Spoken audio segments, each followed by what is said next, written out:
Hello everybody, welcome to the Daily Sip. My name is Oliver and my mission is to bring you closer to organic Japanese green tea. And today what we're going to dive into is Western style versus Japanese style, more water, less water for your green tea.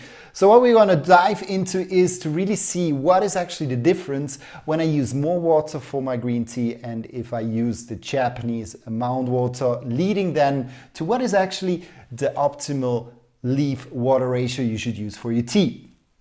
So for this, what I have here is I have my Japanese teapot, so the so-called kyusu, so a wonderful black clay kyusu with a sifter, a clay sifter inside, which is handmade. This on the one side, and then on the other side I have the cast iron pot, typical Western style teapot, which we use when we brew tea in the West.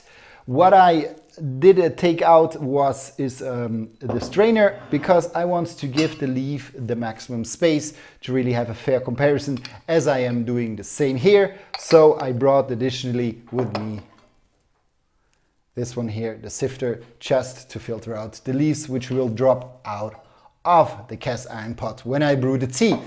So what I have brought with me as tea today is a Kabuse sencha. So this is a shaded sencha, as you can see, a wonderful dark leafed tea, a tea which has been shaded 7 days. And this is a tea which has been harvested in the year 2017. So it's a little bit of an older sencha, still taste-wise very good, a little bit sweeter, so not that strong in its freshness anymore, but kind of very beautiful sweet, as over time the tea loses a little bit of its astringency, especially the more astringent ones. Good, so I would say we dive directly into this. I brought two tea glasses. And what we will use is 5 grams of the tea, and we're gonna just do it and put it inside. Voila! Sencha to be brewed 1 minute, but we're just gonna use a little bit more water in this one here, typical Western style, and clearly less water in my Japanese kyusu. To brew the tea, I would use 1 minute for a sencha. 1 minute is always a good temperature. In terms, I was looking for the hole, as we always have holes in the Japanese teapot, but it's clear the cast iron pot, so it completely demasked me as a Japanese green tea teapot user and not a cast iron teapot user.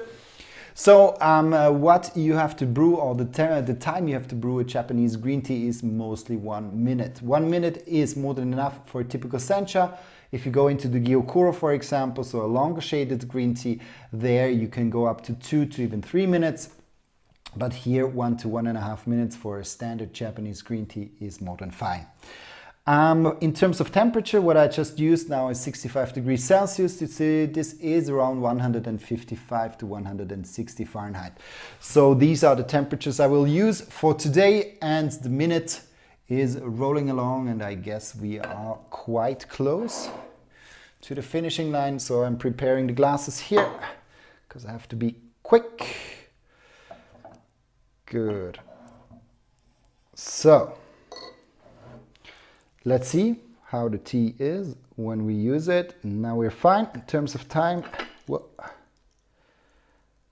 Good. And we're good on this side here. So voila. And we're gonna take the kyusu and also pour the water. Good. Already we see that the water amount is quite different. Here I even have some water left, so I'll try to get this out, do a second brewing after. Voila. Good. Important that you have to get out all the water. That's already showing the problem of the Western style. So you definitely have to get out all the water that the leaves don't continue to brew. If you leave them in for too long, the tea will get astringent. Very good if you have a cold to have a very astringent tea, polyphenols cleaning your body. But if you would just enjoy a beautiful cup of tea, take out the leaves as soon as possible from the water when you have brewed it, because then if you leave it in, the tea will get astringent. But here we have now the result of our first brewing, and we already can see color-wise how the difference is. So here we have a much lighter color, clearly. It's logical as we're using more water, and here we have clearly a stronger brew. But let's see in terms of taste. When we have a smell of the leaves, nice. Have a little bit of an edamame, spinach, sweet corn, a little bit of a kind of a late summer grass note with it. I don't think there is a difference, but let's check if on the cast iron it's different. It's a little bit lighter, but also sweetness, a little bit of this edamame flavor, and a nice of the kind of this nice note of the late summer grass. Good, very good. So let's go into the tasting of the tea. This is Kyushu.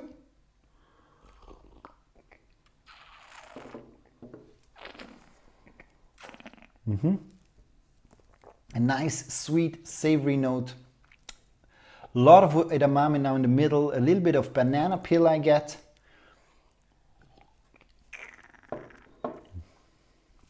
There's a small tingling on the top of the tongue, so there's still a little bit of this citrusy freshness of a typical sencha with it.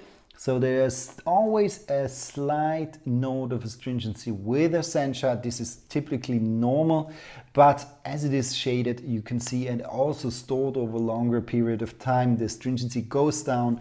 It has a lot of this banana peel, edamame, late summer grass, and a little bit of a savory ending to the taste. Now let's see how the Westerner style tea tastes.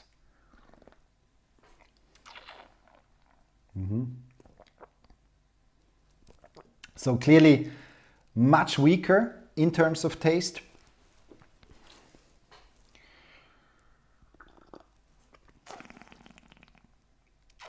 I get a little bit this edamame flavor profile. Very weak on the fruity, on the sweet notes. And a little bit of this late summer grass, a little bit kind of a slight grassiness is in the tea. So definitely in terms of complexity of the taste, here we got a lot of different notes. So when we start, first we get kind of a little bit of a savory tone. Then it goes over into this edamame. Then it goes over a little bit into this kind of late summer grass note, and then developing slowly into this nice umami savory taste note, which is then also added, or kind of added to this note, you have kind of a little bit of a slight citrusy note. When we go with this one here,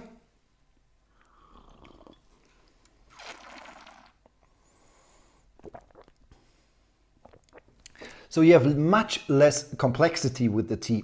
So you got a little bit of a kind of a sweet, fine edamame note, and now I have a little bit of a kind of a fresh, a little bit of a grassy note, but it's kind of dimmed down, it's quite of watery. So you get much less complexity on the one hand, and also the notes which you're getting are much weaker.